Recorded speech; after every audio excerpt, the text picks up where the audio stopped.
Welcome to Let's Talk Health from the Koldinsky Studios here on the campus of Hippocrates Health Institute. We're here today with Dawna and Brad from Canada, who we've known for many years and who has an amazing history with their kids to tell us today. And you know, I think every parent should be really interested in this and want to hear their story.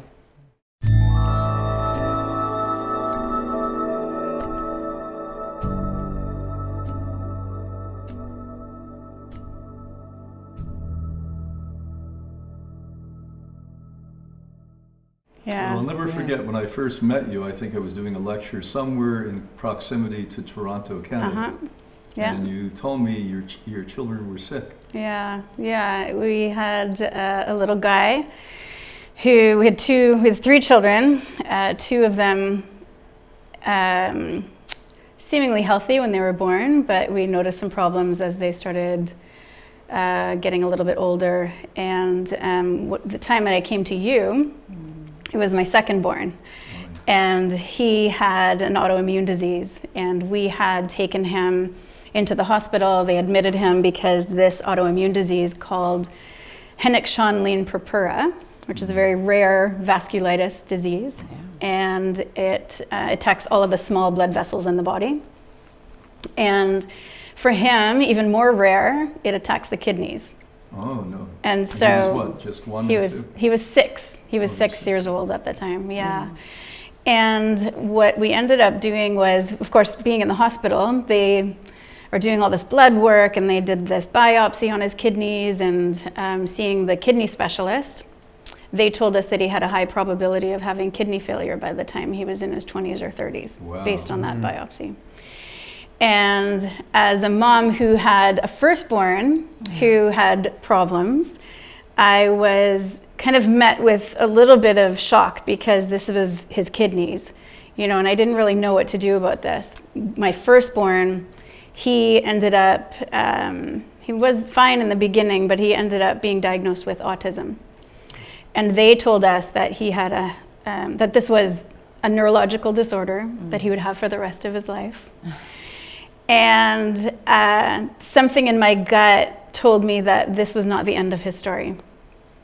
And so rewinding the tape into his story and where it leads me to where I met you was the open-mindedness that I needed to have in order to even come to a lecture that you were giving, because prior to my son being diagnosed with autism, I was very closed-minded. We were healthy compared to a lot of our friends, but you know what that means in North America. Yeah, where are you in the range of health? Yeah, exactly. There's a spectrum. So when our son was diagnosed, we had stumbled upon a diet to help with that gut and brain connection. Right. But it was a stumble because I wasn't giving him or eliminating food for his autism. I was eliminating food for his gut, because a lot of these autistic kids, they have gut issues, as you know. Yes. And so we ended up getting rid of just 2 things. It was gluten. I think it was actually just the one thing, and we were already working with veganism at the time. We were experimenting with that whole idea. And about 12 days after we got rid of the gluten, and very strict for his gut issues, and this is a long story short, but we started noticing him looking at us differently than he ever had before. More of a connection. And letting us touch him differently, because prior to that, he wasn't letting us hug him. And heartbreaking for a mom, as you know. And so this was something that was really changing. And it was after that we had this diagnosis. It wasn't long after that. So when they told me that he had this neurological disorder that he would have for the rest of his life, I thought, but I just saw some changes in him. Exactly. So how could that change in him if this is a lifelong sentence for him?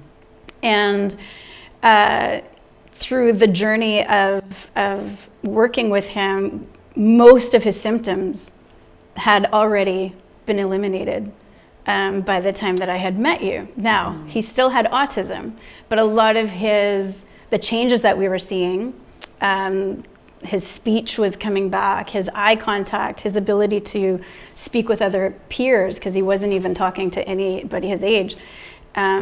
He had pica, which is eating things, that he would eat his clothes, and he would eat erasers and cords, electric cords. We had to stop him from eating. It was Sounds like my child. So all of these things we were just seeing with diet alone was just really changing, and we were very strict. So when somebody tells me to do something, I'm all in. And then, of course, if autism wasn't the hardest thing that a mom has to go through, I get hit with this little 6-year-old guy who ends up with this autoimmune disease. Now, when I went to the nephrologist and he gave us that diagnosis and prognosis, he had said, I'm going to give you some medication. Now, this medication was not supposed to heal him. He said his hope was that it might delay it by a couple of years. And that maybe there might be a cure by the time he's in his 20s or 30s. And so I said, okay, what are some of the side effects? Yeah. And so some of the side effects he would have had, I would have had to test his heart blood pressure, because that would, if he just ran across the yard, that would skyrocket on this. And then he mentioned a few more. Later I found out through Johns Hopkins University that one of the side effects was death. And this was an experimental drug, and it was not even meant for these kids. The doctor never ever mentioned this to you, that this was a new thing they were rolling out and they were testing on your child. No. Never mind the child. Well, I can tell you something. When you listen to this story, it's not unfamiliar to us, unfortunately. Here they're a young couple, and they have one child who turns out to be autistic. The second child ends up having a very rare, what is now called autoimmune problem, which it really isn't, and potentially dead by the time they're 20. What do young people do? When we come back, we're going to speak about that. Did you enjoy yourself? Now you've got to take the next step to completely a new reality. When you come here on campus, we actually guide you, take all the burden away. Just have to bring a bathing suit, some casual clothes, and an open mind and heart. And man, oh man, we've seen that work so well with so many thousands of people. Yeah, and the other guest that comes here, you're going to get friends for life here. And to find people that actually enjoy what you enjoy, that is worth gold. And the lectures will guide you, the exercise will help your body fit, then all the treatments, the massages, the colonics, acupuncture, all the things you have to choose from, all the electromagnetic treatments. Of course, I wish we could do that for you online, but there's no virtual reality on that one.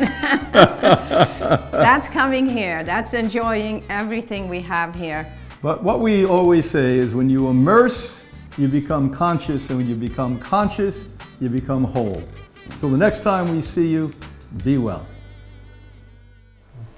We're back to Let's Talk Health. We're here with Brad and Dawna, and we're just now hearing about how heartbreaking having 2 of her kids having problems, and problems where you were told we don't really know what we should do. And Brad, you as a man, it must be tough. I know we men are always taught by our fathers, correctly by our cultures, we protect the family. So what did it feel like for you? Like someone kind of punched you in your gut and kind of the wind knocked out of you. And as much as I love and respect Dawna and the fighter mom that she is, and the steps she's taken to take charge of her kids when no one else was taking charge, certainly the medical community didn't help to the full length that they could have, right? But as a man and as a husband, the intimate love that I have for my kids is so strong, and I'm pretty sure every father feels that. But you feel handcuffed, you feel lied to, you feel, in our case, we were very financially strapped at that point too, so it was an added blow of not only kind of trying to make ends meet, but also this added pressure of a sick child, and someone that you want to be able to see in good health, but they're not. Right. So it was Yeah, difficult. and so when you, and so many, the vast majority, they don't have the economics to support an illness. And so now you're more of a victim to the system at that point. And you as a man think you're not providing. And so it's, but thank God you have a strong Oh my wife, God, Dawna. absolutely. Yes. So, so now you wake up Yeah. and you say, let's really, as you pointed out a minute ago, you'll do anything Yeah. once you get your mind focused. And I Yeah. know you well enough to know that that's true. Mm-hmm. So what was your decision and what transformation did you see for your family? Yeah, so as Brad mentioned, we were very strapped for money, and we had a few people who we had reached out to who we saw online. Their children had this, and you know, of course, like you said, stuck in the system. Like if you have no money, how do you do all of these alternative complementary therapies to what the doctor's saying, or how do you take your child's health into your own hands even? Right. And that was a real struggle for us. But when I took that prescription down to the pharmacist, this is when I decided that I was not going to take it, because I brought him down. It was a kid's hospital as well. And I brought this prescription to the pharmacist to fill it. And he looked at the prescription and he said, who's this for? And I said, it's for him, it's for my son. And he looked down at him and he's like, I No don't way. think this is right. I think I have to go and call up to the nephrologist. So he calls up to the nephrologist and then comes back and he's like, yeah, this is right. I'm gonna go fill it.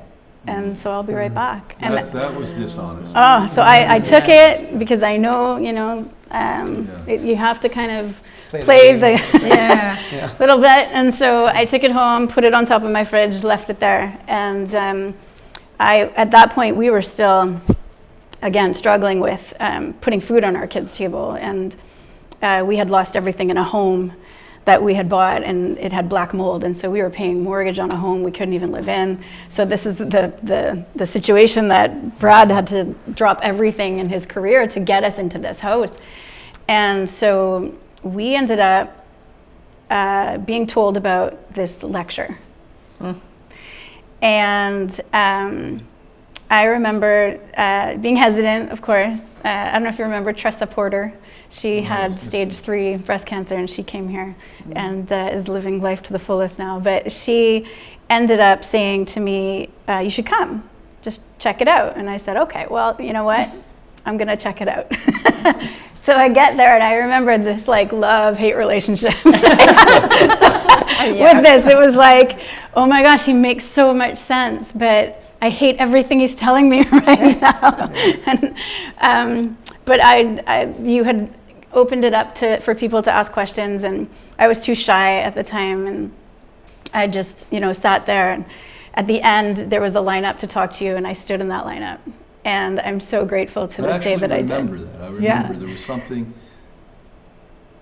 authentic about you. And I don't remember, you know, I see thousands of people. Yeah, I walked in that, I stood there and I didn't know exactly what I wanted to say or what to ask exactly, but I shared with you my story.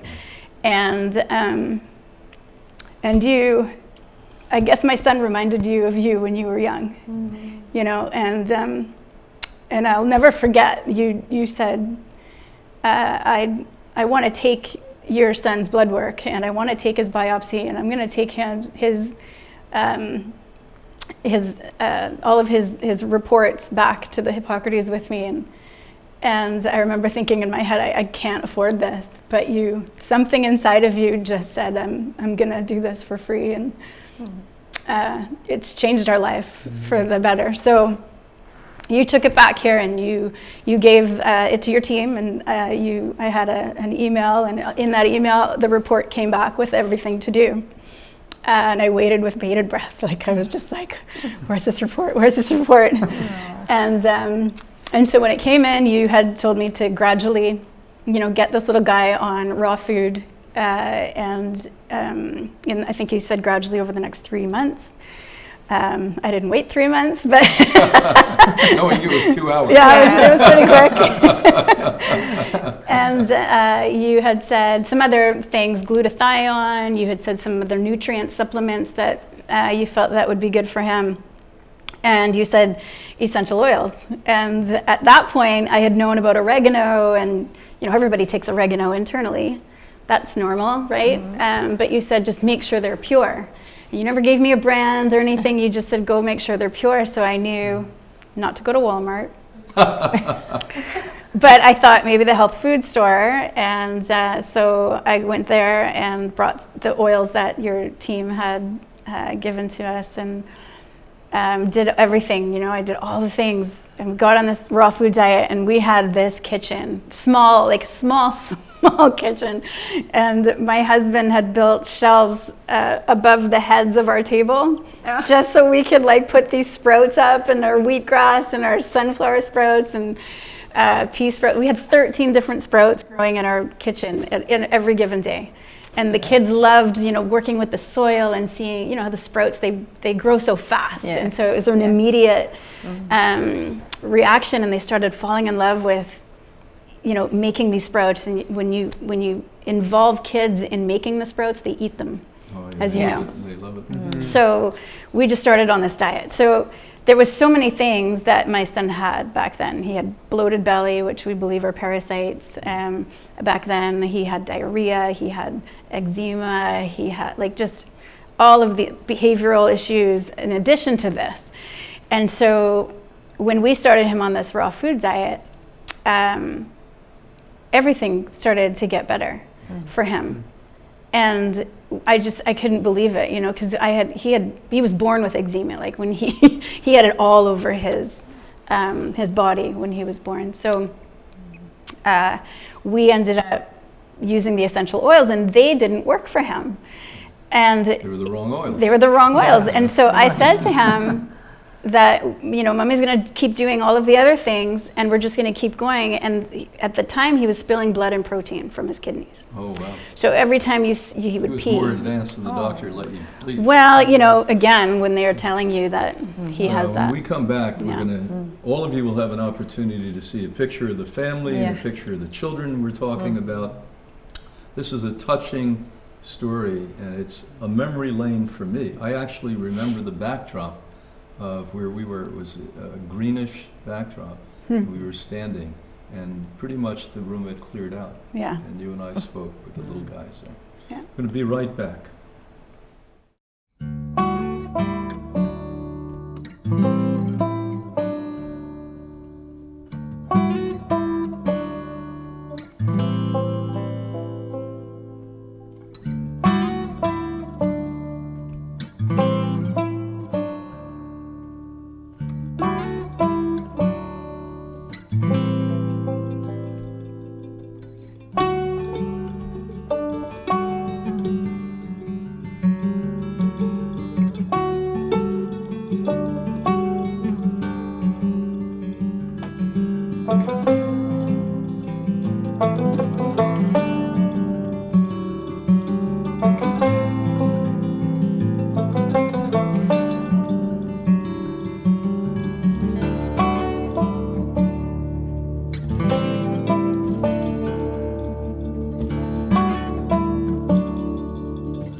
Welcome back to Let's Talk Health. Well, as we went to break, we were speaking about the transformation that her children and family made when they adopted the Hippocrates diet and lifestyle and began using essential oils that I knew just enough about to be dangerous. I knew that they were great. I watched people who had autistic children and many other problems help the child correct it. And so let's take it from there. But before we do that, let's show pictures of your family. Here you are together. You're actually on the campus here at Hippocrates, and they're much older now. How many years ago was that? Oh my. It was 4. Well, 4 when we first came here, but that was, he was 7. I think he just had turned 7, so he's 15 now. 8 years Our second born. 8 years ago. Gorgeous, gorgeous. So each of the children now, who are we seeing at this point? So this would be Stosh. He was the one who used to be diagnosed with autism. And he is just like his father, very much. Great guy. She didn't say that. Yeah, their personalities are the same. They will, like, if you see him, you see Brad hit the same age. And completely well. Completely well. Totally normal, never had a problem. Absolutely. No, and we'll, once we rewind the tape a little bit, like in my head, I will get to exactly what happened with him. But he's definitely, you can have a conversation with him. He will look you in the eye. Yes. He's very empathetic. He's very affectionate. Yeah. Just well adjusted. He has his license now. Beautiful. Yeah. He has a great sense of Who are humor. we seeing now? Yeah. Who are we seeing So this now? is Joa. This is the one who used to have the autoimmune disease. No longer. No longer, no. And so he is 15 now, and he's cool. He's too cool for school and too cool for all the things. But yeah, he's a bundle of heart and passion, and knows exactly what he wants. Isn't that nice? It must feel so good. And who is this? Not everyone in your family, thank God. God That's at least right. sent you one that wasn't sick. Yeah. So I'll take this one. So Yeah. this is Nevaeh. This is our daughter. And she's like stardust that's entered into our home. She's just a really unique child who is adaptable, she's talented, she's personable, she's smart, she's just a She has a nice energy. I watched her Yeah. in the gym with Mom the other day. She really does. She's sort of joyous and she's there. yeah. She's present. She's Yes. present. Absolutely. Yeah, and interestingly enough, she's the only one that we didn't do the vaccines for, and she's picture of health. Yeah, she's the healthiest of all of our 3 kids, absolutely. Yeah, if she gets a cold or a flu, like it doesn't last as long, and just she's never had any, major issues, minor issues or anything. She's Isn't it healthy. sad for both of you as parents? Here you just trust it. Yeah. We were taught by our parents, by doctors, by the system, by your government, that these are safe. Yeah, And I believe most of them actually do believe they're safe. I believe they believe it. And as a result of taking vaccines, you almost lost 2 children. Yeah, we see it that way. We see that when you have a child with autism, they're lost inside themselves somewhere, and they're in there. And I remember just getting a camera, because he wouldn't look in my eyes, but he would look at the lens of the camera. And so I would take this camera and I would just talk to him, and I would be like, I had this idea that he was actually looking at me, because I could see his eyes looking into that, and it was different than I had ever experienced with him since around the time he hit 3. I think that's when he That's really a nice started image. You needed that image for yourself. I Yeah. did, yeah. God bless you. That's a great, great image. So the next thing I want to ask you is, I know that not only did you find the right essential oil, Yeah. but you've become one of the leading advocates for essential oil on the entire planet. So talk a little bit about that. Yeah, well, when we had experienced meeting you and having all of the recommendations that you gave, what a difference that it made for all of us. And so the essential oils happened because we had done so much for him, but he was still spilling blood and protein from his kidneys. And in the beginning, it looked like Coca-Cola. Like if you saw his Savage urine, and dark. yeah, it was bad. Yeah. And as we went on the raw food diet, we saw that getting better and better and better.